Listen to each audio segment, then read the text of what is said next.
Story 1.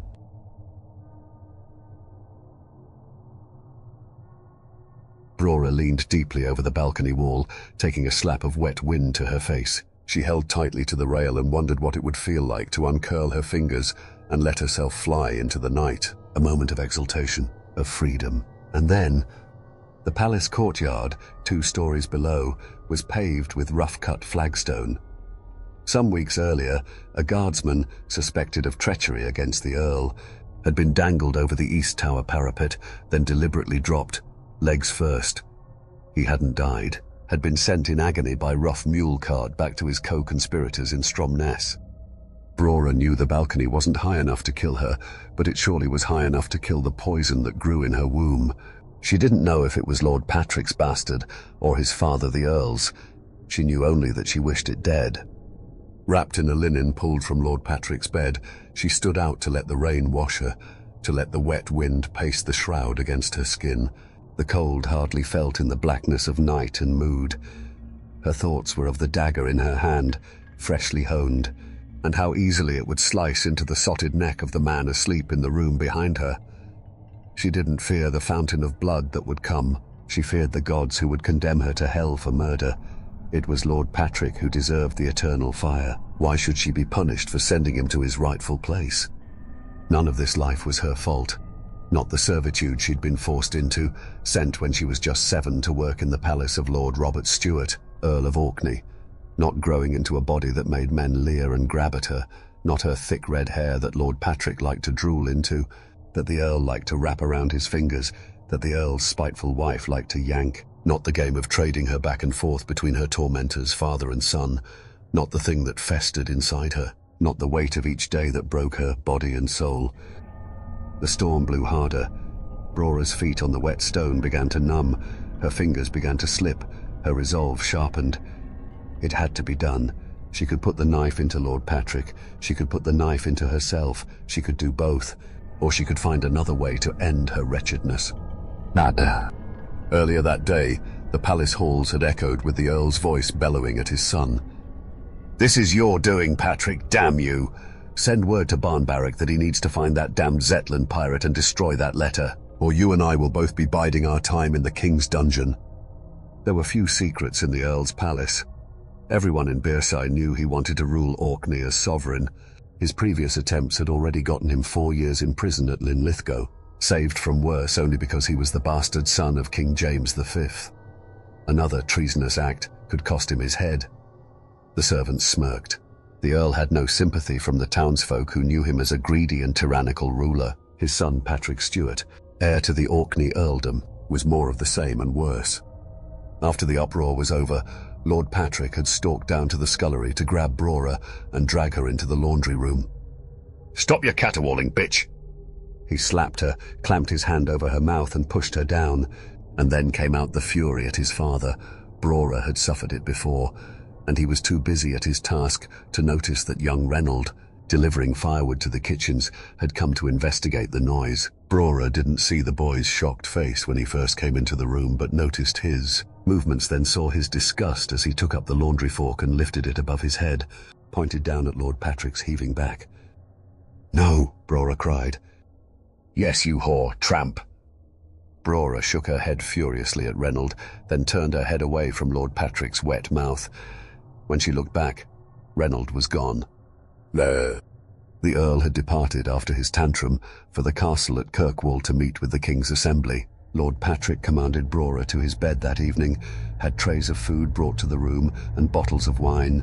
He made her feed him as he wiped his greasy hands and mouth on the bedclothes. Cup after cup he filled and drained, then pulled Brora to him time and again, and she did what she had to do time and again, drew herself deep within, flung her mind far and wide, wished her body numb, but it wasn't.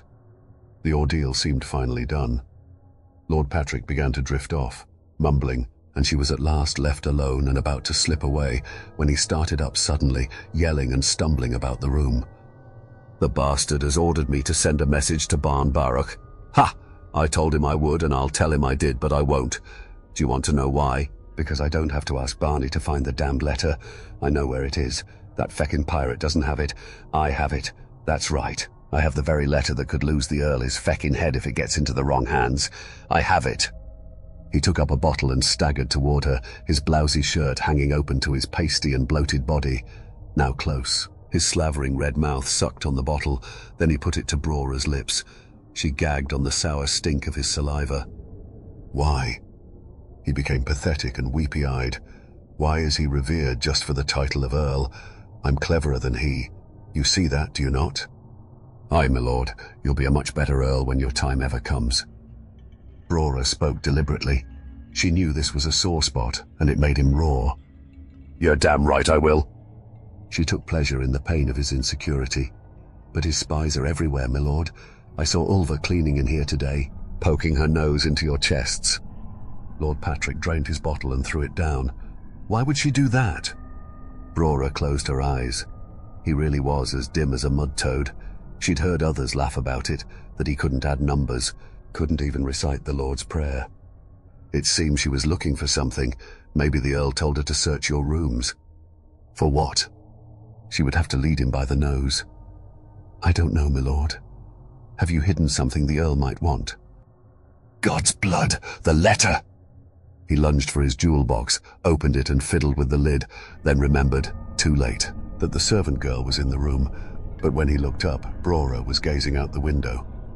He punished her anyway, brutalized her again, all the while cursing his father, then finally passed out, his body splayed across the bed. Troll! Her wood-soled boots clacked loudly on the stone stairwell, despite her cautious steps. The servants were abed. The guardsmen were slumbering because the Earl was away, but even if seen, she had every reason to be on the back stairs so late at night. They all knew of her doings in the palace. Still, she didn't want a witness. It would be several hours before Lord Patrick's man would come to stoke the fire. He would see his lordship passed out on the bed. Brora had thrown a blanket over him, clothes and bottles strewn about the room, and would let things be. It would then be well past dawn before he came back to wake Lord Patrick with a breakfast tray, plenty of time to make good her escape. The palace torches were extinguished on such a wet night. Brora had to feel her way along the outbuildings to find the woodshed. In back was the room where Reynolds slept by a small fire. He shouted awake when the wind banged the door out of Brora's grasp. I'm sorry to startle you, Reynolds. I've come to ask you something. She put down the bundle she carried. First, I want to thank you for what you tried to do today. The boy's face showed the same grimace she'd seen that afternoon. How can he do that to you? Why do you let him? Why don't you tell someone? He was 3 or 4 years younger than Brora and had lived a different life, a home with his family in the mining village until orphaned the year before when the tenements collapsed. The Earl had taken funds allocated for housing repairs to pay off his gambling debts. How am I to stop him from taking what he wants? Brora said. Who should I tell that would care? And what were you thinking? If he'd seen you, your balls would be swimming right now in the pig slop. You shouldn't have stopped me and let you do murder. I wouldn't have killed him, just put a fork up his arse. Foolish lad. I have something much better for you to do, and I haven't much time, so listen carefully. She unravelled her bundle, Lord Patrick's heavy woolen cloak, and pulled open a satchel hidden within. I have an important task for you, if you're willing. I know, because you tried to help me, that you're a brave lad. She rummaged in the satchel and pulled out a jewelled ring that gleamed brilliantly in the meagre light of the fire. This is for you, Reynolds, if you promise to deliver something for me. A very important thing. You must deliver it to who I say and no one else, then straight away buy passage on a ship to Aberdeen, and you mustn't ever come back. Reynolds' eyes glowed with the colours of the jewels. Bring this ring to a moneylender in Kirkwall and don't haggle the price. He'll cheat you, but will still give you more than you need. Then deliver the thing I will give you. Will you do this for me, Reynolds? Aye, I will, he said, his eyes still glowing. Here then, take this ring and keep it hidden in a place no one will find. Do you understand what I mean? Reynolds, she poked him. Are you listening, boy? Aye, I understand. And here is the important thing to deliver. She pulled out a letter. Stromness was 12 miles away, an easy enough walk on a warm summer day. But tonight was a landlasher blowing hard from the northwest and shrouded in blackest black. She had to stay off the main road, slog through cow pastures and climb over waterlogged hummocks. Slow going, it would take all night to reach the southern port, and by then the search for her would be well underway. Lord Patrick's thick cloak dragged over the muddy ground and weighed her down, but its seal fur lining kept her warm. She found the footpath, then lost it, slipped and fell to her knees countless times. She knew only by the clamor of the sea off to her right that she was still headed south. The rain fell harder. Puddles sucked at her boots and filled them with icy water. There had been no silhouettes of the village houses along the way. It was that dark a night. She couldn't tell how long she'd been walking. Before her came an emptiness, a black abyss with sounds of violent water far below, and she realized where she was, teetering on the sheer cliffs of the Bay of Scale, only half her journey done. It was a hard blow. She thought she'd been walking well east of the footpath and had passed the bay long back. Her knees buckled. She collapsed on the rocks and wept with weariness. The sea assaulted the scarps, thundered and hissed as the storm waves slammed into the deep-cut notch, a sound that chilled Brora despite the warm cloak. This was the realm of the wicked Finfolk, creatures of the sea who sang poems and lured people to their deaths, especially on nights like this. It was just an old fable, but Brora knew plenty who believed, and now as the wind pummeled her senses, she felt suddenly out of place, out of time, drawn into the whistle of the Finfolk's song. She quickly pushed to her feet and turned away from the cliffs. And then she remembered the ruins. Skerabra. A long mound of earthworks spread across the cliff tops, hiding a secret buried within, a village of ancient stone houses. Local folk had tunneled into the earthworks to expose some of the buried stone, creating a cave of sorts, a refuge for thieves and lovers. Brora skirted the mound and found the entrance.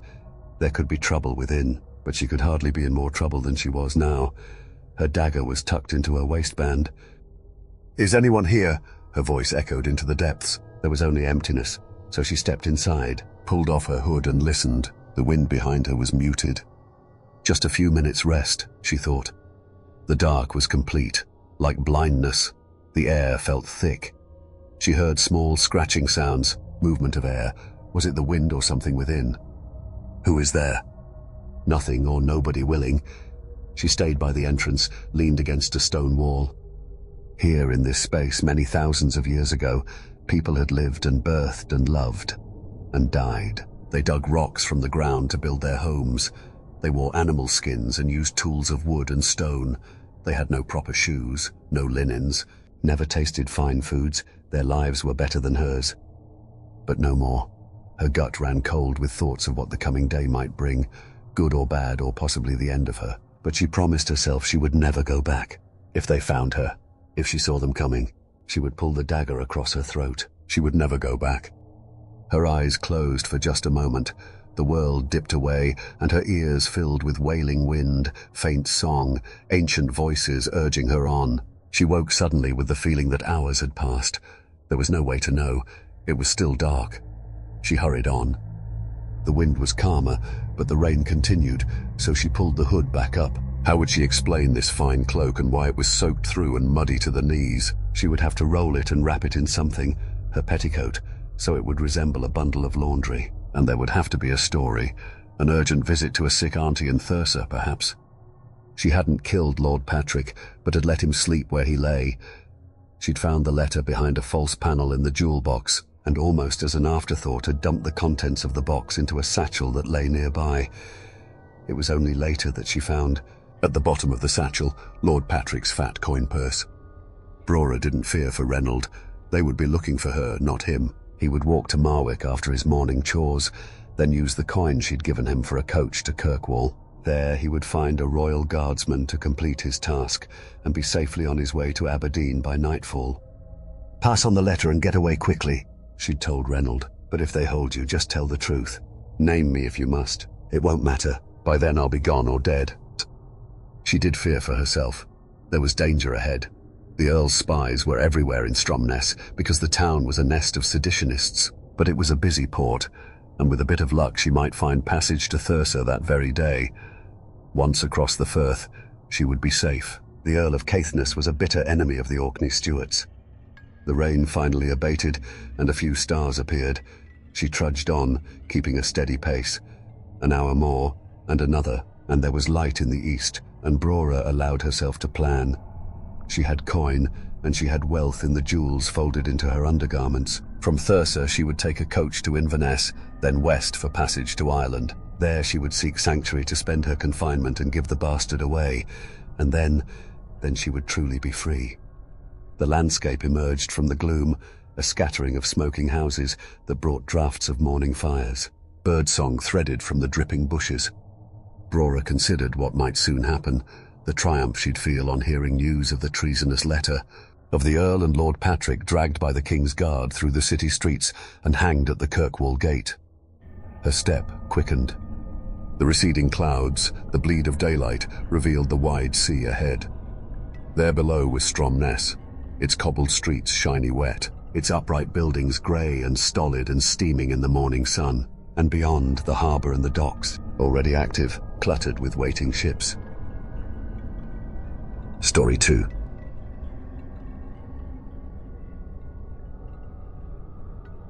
Sir Leofwine Westbrook sat down at the table with his superior to the ever-so-delicious meal of pottage.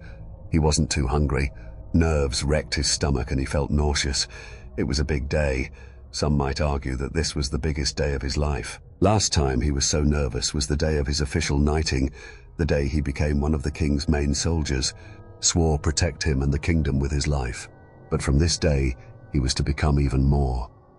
He would be taking the position of his boss and will become the Lord Commander of Knights, while the current one retired to the village.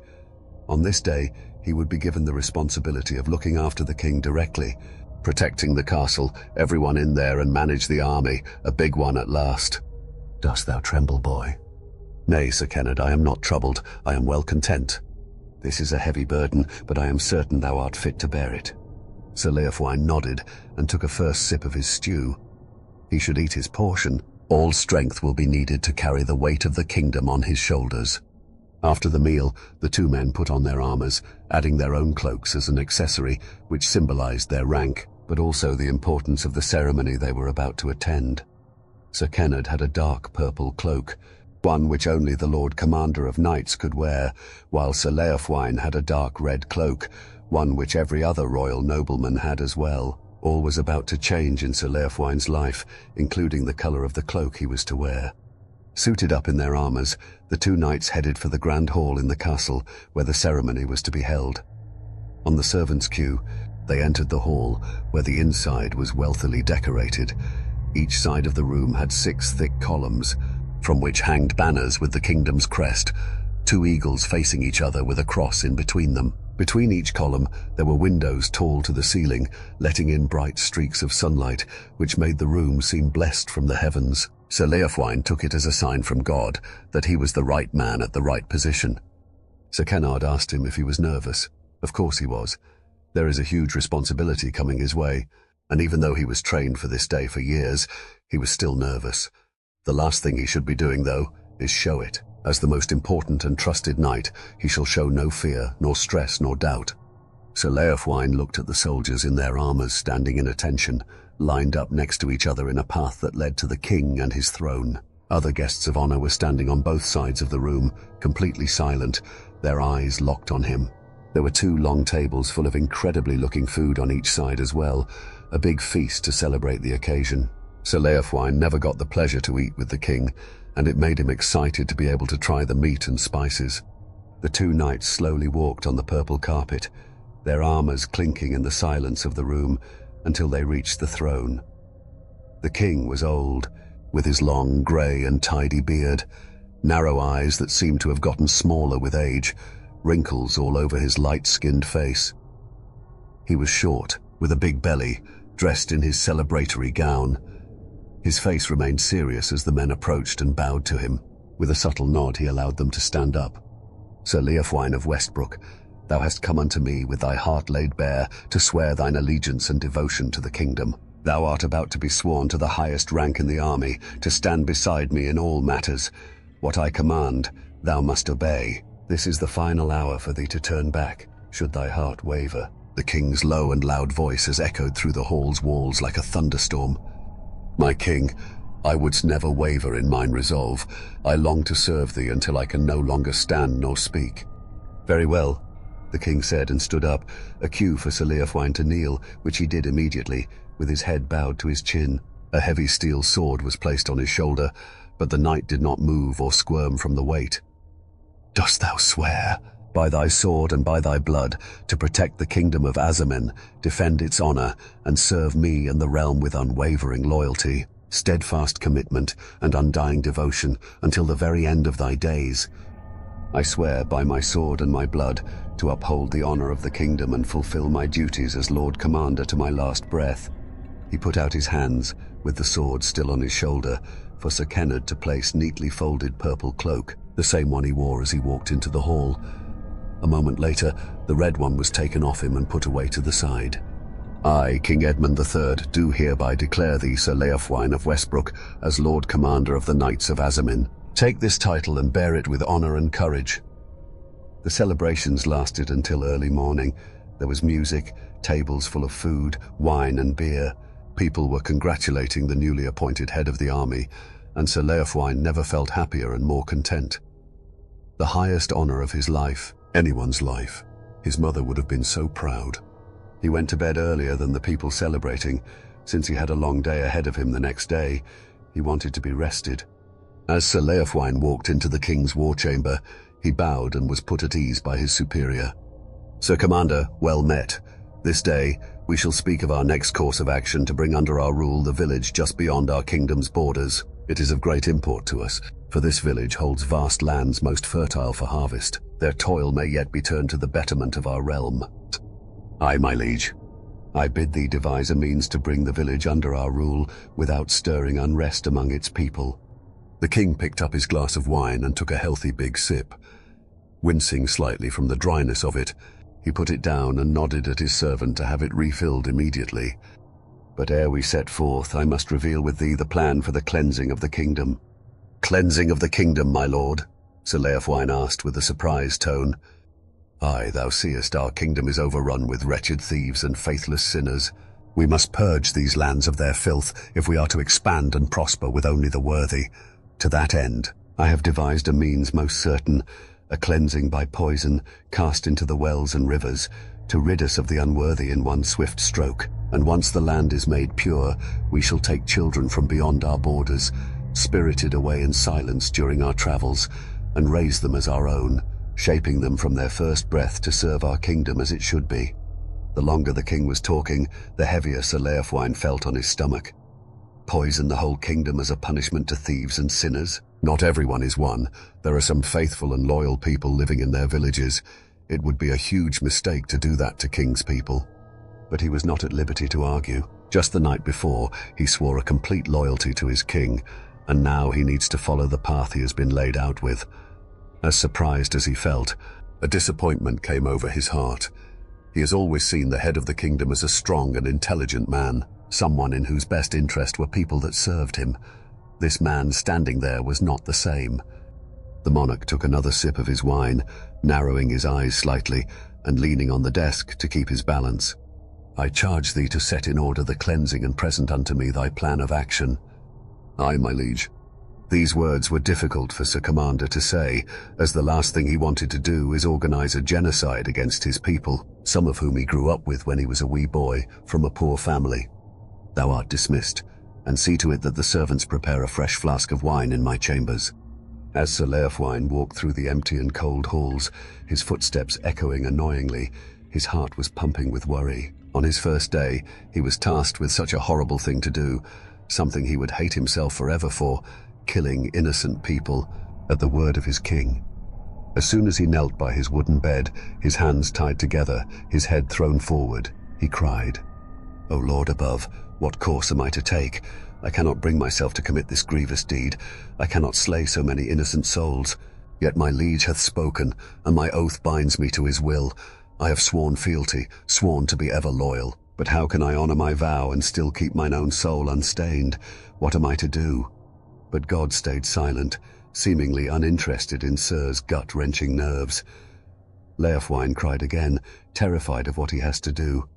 He had been a part of the king's army for 10 years now, since he was a young man, eager and full of need for adventure. He had been loyal to the orders given to him, fought other kingdoms bravely, and had taken many lives before. But this was different. The people he killed were fighting him. It was either kill or be killed. This time he had to do this to innocent people, some who have never hurt a fly before, who were living a peaceful, faithful and loyal to the king lives, who kept animals and harvested vegetables to feed him. The streaks of sun came through a small window, landing directly at Sir Leofwin's face. With closed eyes, he felt as if God was finally listening and would give him guidance. But nothing came to him, and he was still conflicted. Then the knock on his door brought him back from his thoughts, and he immediately stood up to open it. "Mine own father hath revealed unto me his design for the cleansing. Now he lieth in a drunken stupor within his chambers, and I dare say he ne'er meant to speak of it. Yet thou must halt him. This must not come to pass." Prince Harold walked into Sir Leofwin's room, pacing nervously back and forth. "Mine own prince, what wouldst thou have me do? I cannot betray the king." At moment, His Royal Highness stopped in his tracks, looked at the commander, with his eyes widening and smile forming on his face. "We must needs slay the king. When he falleth, I shall take his place, and ne'er again shall such dreadful decrees be spoken." Leofwin gasped loudly, putting a hand on his chest, using the other to lean on the table. Dizziness came over him from the shock. "How darest thou utter such treasonous words? Slay the king? I should have thee seized in but a trice." Prince Harold shook his head, put his hands up in a surrendering matter, and took a step closer to the commander. "I prithee, commander, this matter is of grave import. The king hath turned ill with drink, his mind clouded and his judgment astray. He doth not truly will the slaughter of his own realm. We must needs save our faithful folk." Prince's face turned into a begging expression, mixed with worry for his people, and Sir Leofwin took a deep breath, closing his eyes. Kill the king to save thousands of people, a moral dilemma he never thought he would have. He prayed for God to give him a sign, some sort of guidance on how to proceed, and then Monarch's son came with this plan. Is this what God is telling him to do? Is this the sign, the guide that he is supposed to follow? Can he betray his king like this, even if the drunken illness has taken over the once sharp mind of the kingdom's monarch? "A few days, mine own prince. Grant me but a few days to ponder this matter." Those few days later, the commander had no other ideas in how to deal with the problem. He promised the king he would present the plan the next day, and time was ticking mercilessly. Action needed to be done. He visited the mad lady, living in the woods all by herself. Not many people in the kingdom knew about her existence, as she liked her loneliness and made sure to scare off any wanderers with creepy and loud noises whenever they approached. She was a very smart lady, Sir Leofwin thought, knew a lot about flowers, herbs and mushrooms, enough to help him with his task.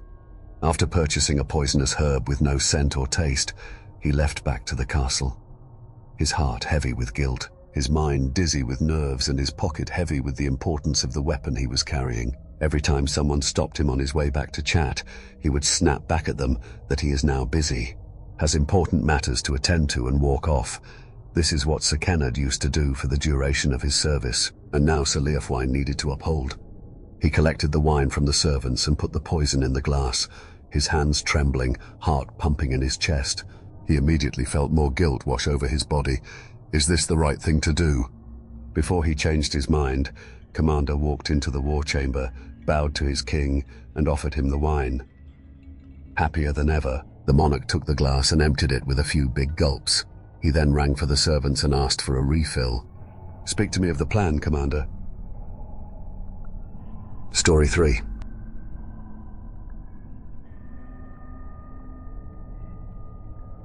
When Arya arrived in the president's office, it was dark and empty.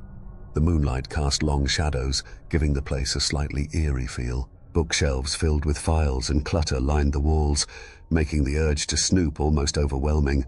But Arya forced herself to resist. She had enough leverage for now. She could always come back later.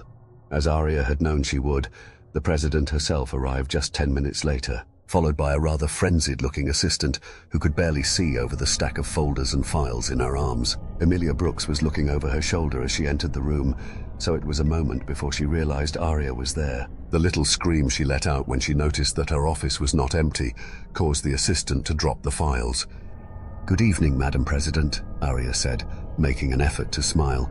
After all, it couldn't hurt to make a bad first impression, and Arya couldn't help but wonder whether fear of the vampire race alone might sway the president before she was forced to make any threats.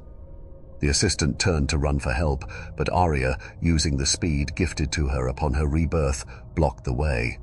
"No need to run," Arya said. "I'm just here to talk." The president looked at Arya in astonishment. "How did you get in here?" she demanded. "The window," Arya replied simply, gesturing to the open frame. The president eyed Arya suspiciously then, seeming to decide that she didn't want to turn away from her, backed up several paces so that she could view the window and the vampire at the same time. "Helen, make a note to speak to security," Emilia Brooks said to the assistant, who nodded without taking her eyes off of Arya. Unable to resist teasing the terrified human a little, Arya flashed her teeth at her. How satisfying it was to hear the woman's heart rate increase. "As I said," Arya repeated, turning to the president, "I am here to talk to you." "And what makes you think I will listen?" Emilia Brooks asked haughtily. "I was counting on fear for your life," Arya replied honestly. "But since you are brave enough to talk to a vampire in that tone, perhaps fear for the life of your assistant will work better." Arya let her teeth elongate into fangs and took a few steps towards the shaking woman. "She's full of blackthorn," Emilia Brooks said, "and so am I." The berries of the blackthorn bush were poisonous to vampires. In the years since humanity had found out that they were not at the top of the food chain, they had incorporated the berry juice into almost every single product they used, from shampoo to coffee. It made eating very difficult for the vampires, which was precisely why Arya was here. "No matter," Arya said, retracting her fangs. "Her neck will still snap." Arya reached out towards the assistant and clasped her head in both hands. "All right," the president said hurriedly. "You've made your point. I'll listen." "Good," said Arya, relieved that the president would respond to threats. "I want you to call a press conference." "You what?" said the president. "A press conference," Arya repeated. "Now, please. I'd like to address the citizens of the world." The president stared at her. It was evident that whatever she had been expecting when she entered her office to find a vampire waiting for her, it had not been this. "I'd make it snappy if I were you," said Arya, "or else I really do fear for the life of your assistant." "Why do you want a press conference?" Emilia Brooks asked. "Because very soon we will start hurting people to get what we want," Arya replied. "And if you do not give me the opportunity to warn people, the pain and fallout will be so much worse." "You want to warn people?" Emilia Brooks said, unable to hide the astonishment in her voice. "I do," Arya replied, "so I suggest you tell the world's media to get their cameras ready." 2 hours later, Arya stood behind the president on a raised podium while hundreds of media people looked on. The president kept shooting nervous glances her way, which Arya rather enjoyed. However, when Arya came to step forward, her enjoyment of the situation dissipated. She had really hoped not to have to do this. From the moment she devised the plan, she hated it, but she could see no other way. Her daughter was starving, and she couldn't let it continue. The moment her foot descended onto the platform, she knew there was no turning back. If she delivered an empty threat, the vampires would all starve. While comforting, the thought did not erase the guilt that bubbled in her stomach. Behind Arya, her daughter Luna and one of their pet humans, Chloe, moved forward as well. Arya had collected them while the conference was set up and was glad of the backup now. "Hello, world. I am Arya. This is Luna and Chloe. Before I start, I suppose I should really prove my species." She let out her fangs, and behind her, knew Luna was doing the same. The watching humans gasped. "There we go, all out in the open. Now, I'd like to start by saying that for all of you who think we are evil, we are no more evil than a lion who eats a zebra or a snake that stalks a dormouse. We are certainly no more evil than you who, as a species, kill billions of animals each year for your own personal profit. Does the zebra poison the lion? Does the dormouse harm the snake? No. And yet, you all seem to think you are justified in ingesting a substance that is toxic to us. Now, fair game to you. You don't want to be eaten, but you are causing a real problem for us. I met with your president recently to discuss this issue, and she was less than helpful. You see, I offered her a choice. Stop the population from taking blackthorn, or we will. Clearly, she did nothing to stop you. In fact, following our meeting, she increased the recommended daily dose. So I would like you to remember that it was her decision, and not ours, that saw you taking so much extra of that vile plant. We are simply doing what we must to survive, I trust you understand. So I come on to my message. We debated extensively on the best way to stop you all from ingesting blackthorn, and many very fun-sounding ideas were put forward. But this one sounded the most satisfying, and so here it is. You will have noticed, no doubt, that when Luna and I showed our fangs, Chloe's face did not change. That is because Chloe here is a human, and a delicious one at that, Arya added, turning to smile at Chloe, who looked a little embarrassed and proud at the same time. Chloe here is going to demonstrate what it is like to drink some of our blood. Luna, if you will. Luna nodded and buried her fangs into Arya's neck, creating a small wound for Chloe to drink from. The human obeyed and screwed up her nose a little at the burn. It burns a little, Chloe said. Arya smiled. I know, she replied gently, but it will not do you any harm. However, if you ingest our blood while filled with blackthorn like, say, this gentleman here. Arya grabbed a policeman from near her and forced some of her blood into his mouth. He dropped to his knees, screaming and writhing, coughing up blood and turning paler by the second. The media gasped. The other officers took up arms, and Arya pushed Luna behind herself. You don't want to start that, Luna warned them. There is a good reason Dimitri is afraid of her. At the mention of Dimitri, the vampire hunter turned vampire who was responsible for informing the human race of the vampire species' existence, the president shuddered. Arya noticed the response with some satisfaction. She had been worried that the president thought Dimitri was innocent and good. The police officers clicked back on the safety clips, but did not lower their weapons. Arya smiled and walked back to the plinth, keeping herself between Luna and the guns, her clothing soaked in the policeman's blood. Patiently, she waited for the panic to stop. When it did, she continued on as if uninterrupted.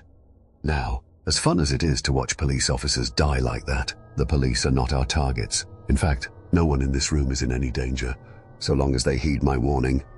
In 4 days' time, we are going to spread out across many schools on many continents and feed all the little children our blood. If they are blackthorn-free, the effect will be as with Chloe, a little stingy, but gone within seconds. If they are not blackthorn-free, the result becomes a little more interesting. Arya looked down at the policeman and then back up at her audience. 4 days will be enough to drain yourselves of blackthorn. Take no more, and you will be clean by then. But here's the thing. After testing schools and making snacks out of the children, we will come for more substantial meals. You. If we find you with any blackthorn in or on your person, we will be unable to feed. And if we cannot feed on adults, we will have to feed on your blackthorn-free children. Your nieces, nephews, grandchildren, siblings, sons and daughters will pay the price. So I highly suggest that you stop taking the damn stuff, because everyone has loved ones, and everyone can be hurt.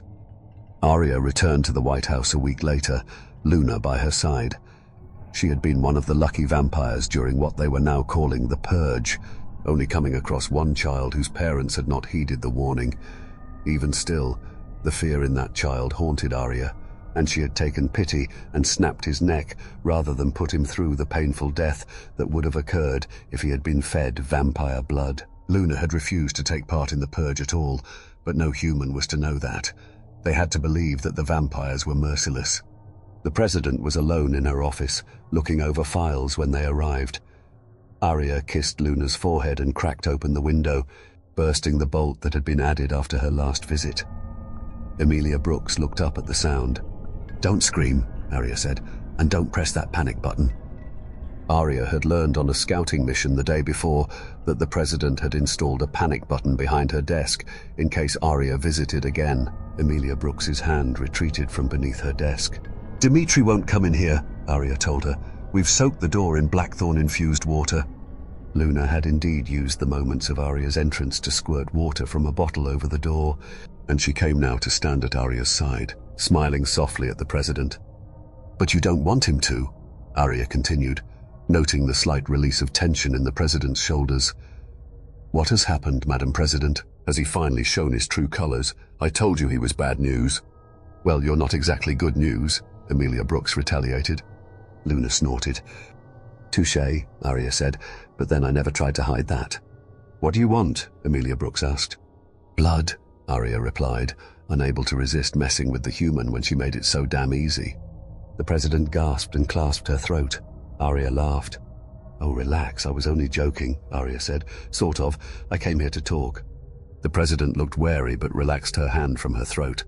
"So I'm curious," Arya said, sitting herself in a seat opposite the president and motioning for Luna to do the same. "What did Dimitri do? Did he kill someone?" Emilia Brooks looked shocked.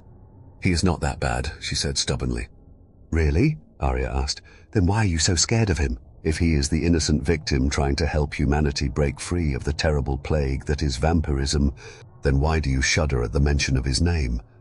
And why, Madam President, after finding out that he is just as bad as us, if not worse, do you continue to work with him?" "Just as bad?" Emilia Brooks spluttered. "Just as... you threatened children." "You threatened mass genocide." Whatever Emilia Brooks had been planning to say seemed to stop in her throat. She gaped at Arya for a moment, closing and opening her mouth but making no sound. "You never thought of it that way, did you?" Arya asked. "Never considered that you were tearing apart families, hurting people in unimaginable ways? You never caught on to the fact that you were wiping out an entire species simply because we are different?" Emilia Brooks still said nothing, and Arya wondered if this was the statement that would tip the scale. "I didn't choose vampirism, Madam President. I didn't ask for this, but I made the best of what I got. I couldn't have my own child. So I found a baby in an orphanage, ill and abandoned to die. I took her and nursed her to health, raised her as my own. She had a happy childhood filled with fun and laughter as my sister and I raised her. And then, when she was old enough, she chose to become a vampire so she could stay with us forever." Arya reached out to put her hand over Luna's. "Humans abandoned her to die," Arya said, looking into Luna's eyes. "And I saved her, and recently she did the same thing for another child. And then Dimitri outed us, and Luna and I have been forced to watch our children suffer and starve. And then, to top it off, Dimitri showed up last month and tore the heart from Luna's daughter's chest. He murdered her as he murdered my sister. He tore our family apart. You have a son, Madam President. Imagine watching him suffer, watching him starve. Wouldn't you do anything to stop that? I threatened your children because you threatened mine. You tore Luna's away from her. Don't take her from me.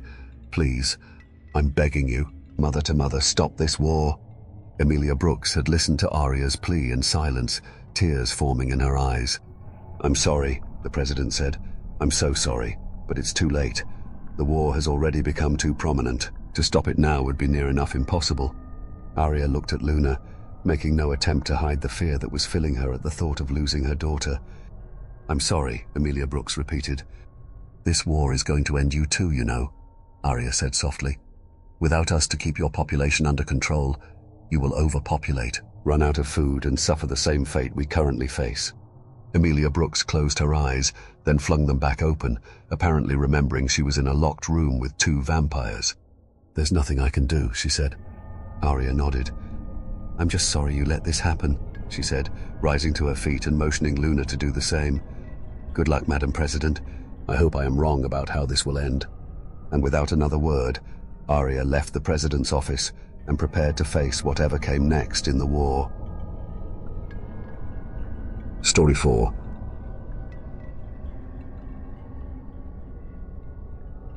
Tristan stirred the sickly green tea in his mug, watching the bag bob up and down in murky suspension.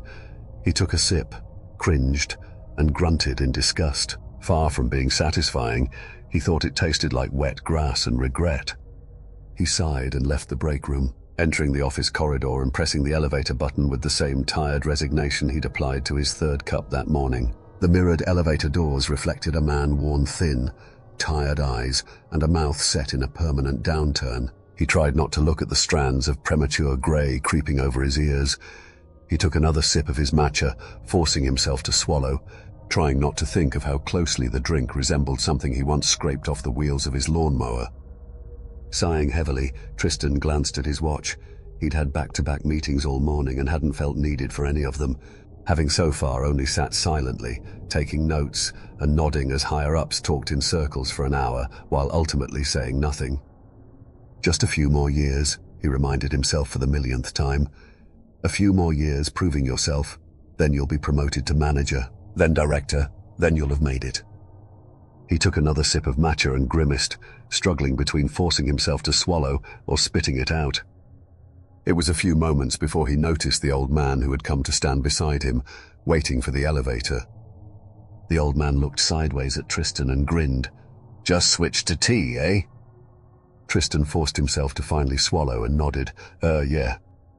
The old man chuckled and said, "That look on your face. Oof, you're a coffee guy, am I right?" Tristan examined the old man's face. He was ancient, likely pushing 90, but he wasn't a senior executive or even on the board. Tristan had memorized all their faces, not really in the mood to make small talk with some random old guy. Tristan just nodded. "Thought so," the old man continued conversationally. "Let me guess, it wasn't your idea." Tristan frowned down at the tea in his hand and said, "My girlfriend suggested it."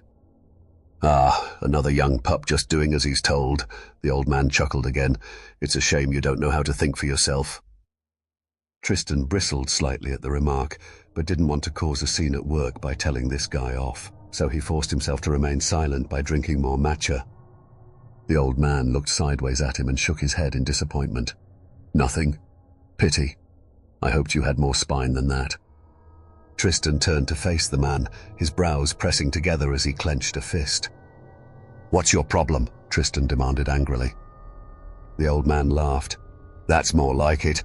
I knew there was still someone alive in there." The old man poked Tristan in the chest and laughed again.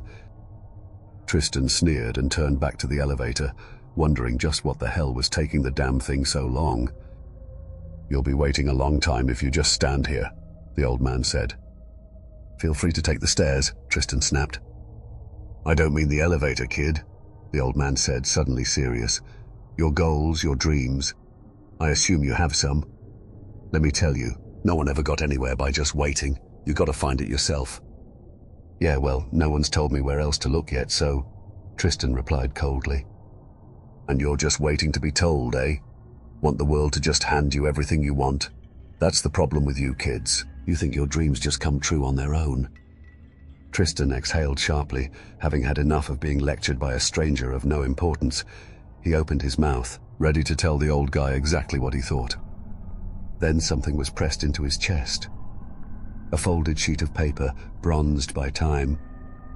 "Lucky for you, kid," the old man whispered conspiratorially. "That's exactly how your world works today." What is this?" Tristan asked suspiciously, his anger suddenly replaced with confusion. He carefully peeled back a corner of the folded paper. It looked like trash to him. He wondered if the old man was simply crazy. "That, young blood, is a map," the old man said, pointing at the paper.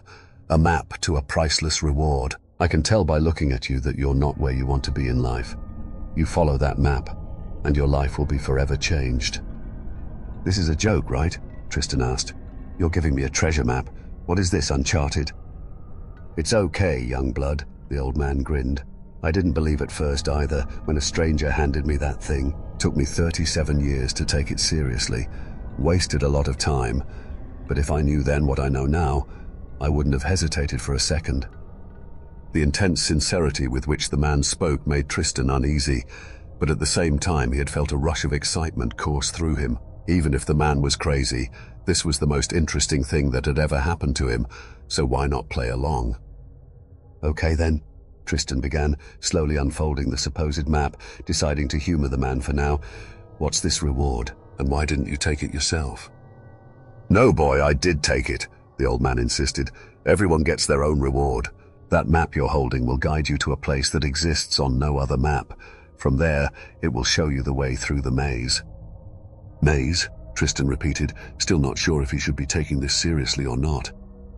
"Yes, or a labyrinth more like. The map will lead you to the center, where you can claim your personal reward, but there's a condition to claim it. You have to pay it forward." Tristan stared down at the map in his hands. It was so fragile, worn thin, and creased with countless folds. It felt like it was going to crumble to dust in his hands. The old man turned and began walking away, just as the elevator dinged to announce its arrival. "What you do next is up to you, but take some free advice. Don't waste half your life wondering about it." Over the following days, Tristan kept telling himself the old man was crazy. A treasure map. Ridiculous. But a part of him was intrigued, even more so when he asked around the office for the old man, and no one seemed to have ever seen him. He couldn't really explain why he decided to listen to the old man in the end, but Tristan left his home and began his search. He didn't tell anyone where he was going. He took all the vacation days he had, then took off. After weeks of travel, all doubts about the map vanished as he found the place it led to.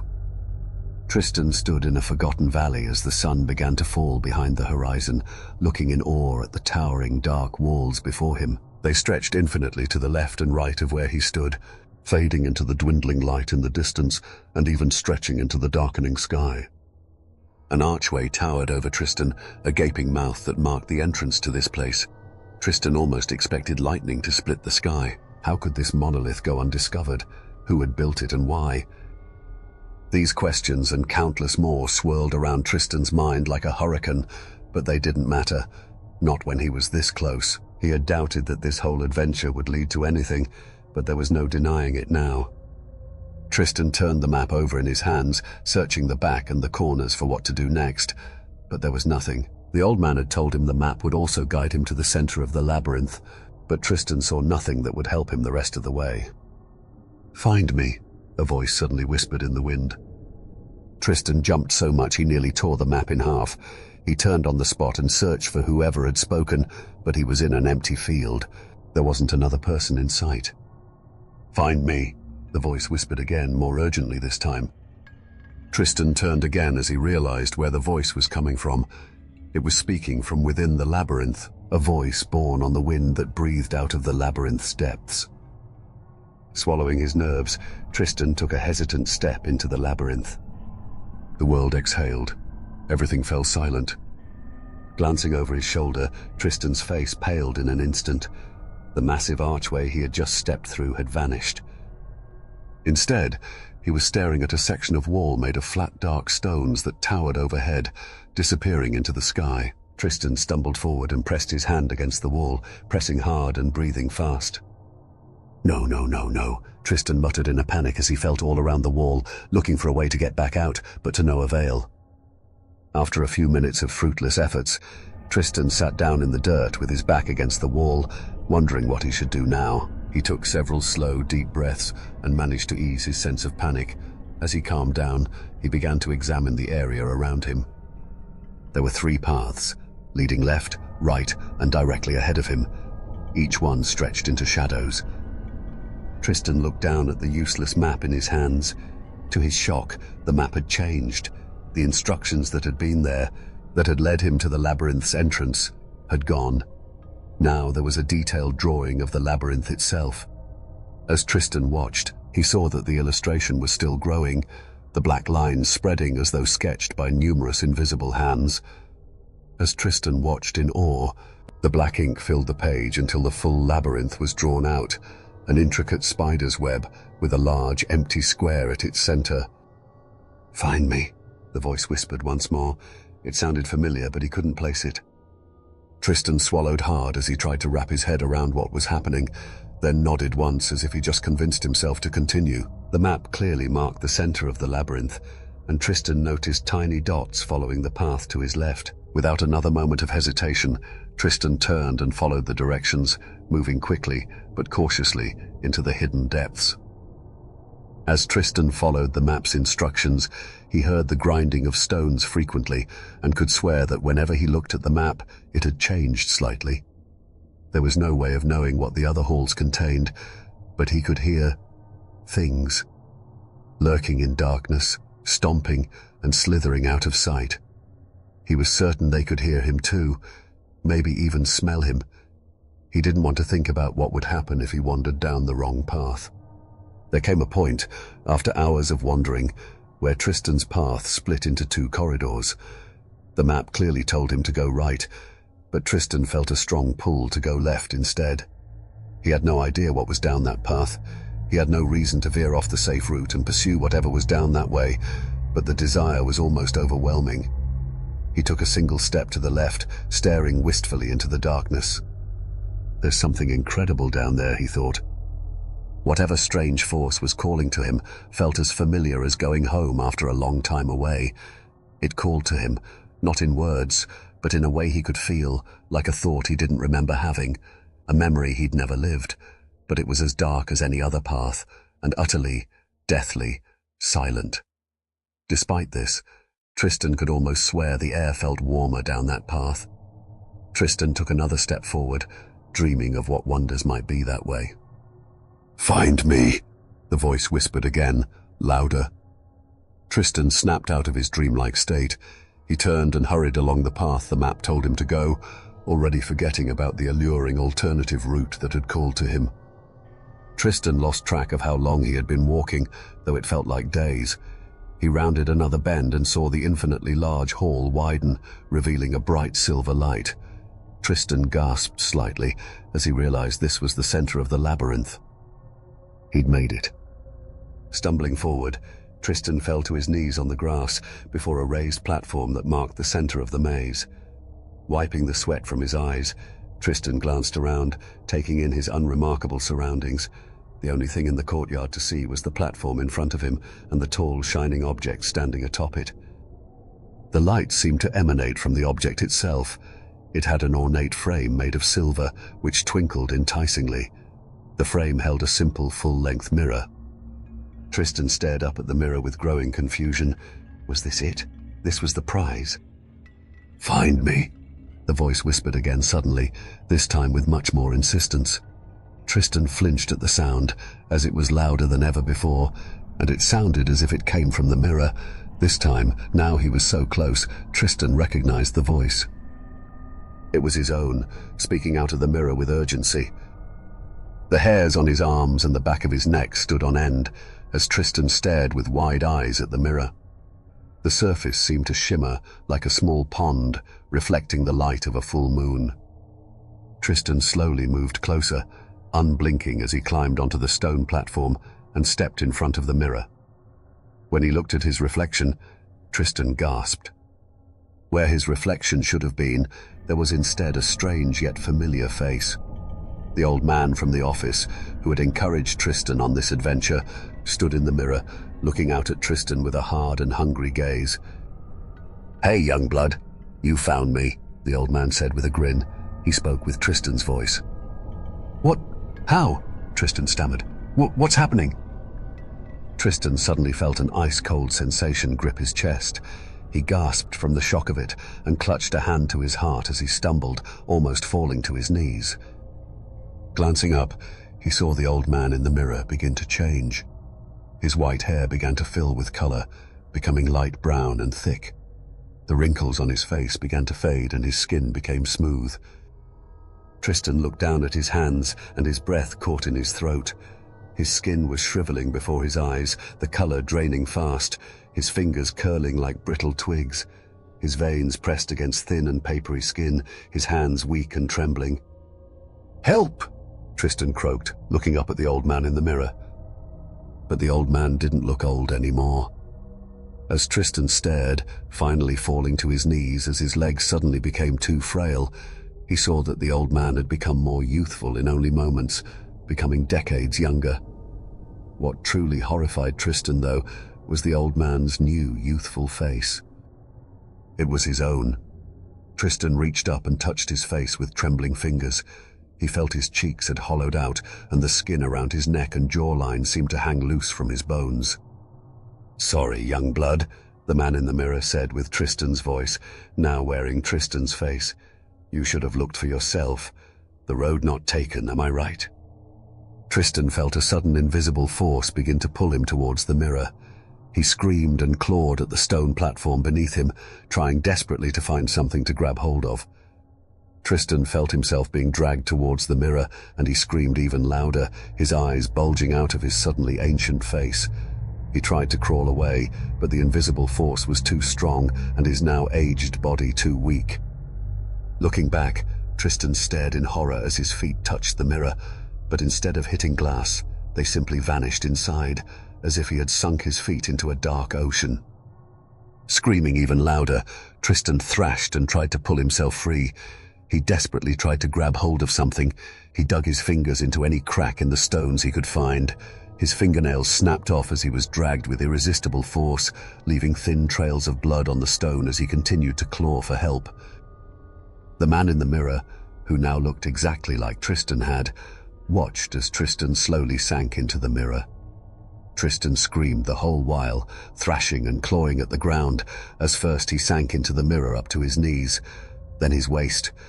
Tristan still screamed and flailed when he was in up to his chest.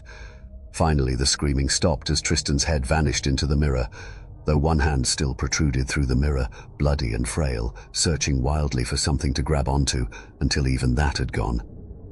Once the labyrinth's courtyard was silent once more, the man who had taken Tristan's visage pressed his hands on his side of the mirror and pushed, emerging easily from the mirror and stepping out into the cool air. He turned around and looked back into the mirror, admiring his reflection. With a smirk, the man smoothed out his new hair. He then looked down at the ground and saw the ancient map. With a grin, the man reached down and picked it up and tucked it into his jacket pocket. Then he turned and walked away, whistling casually as he vanished into the darkness.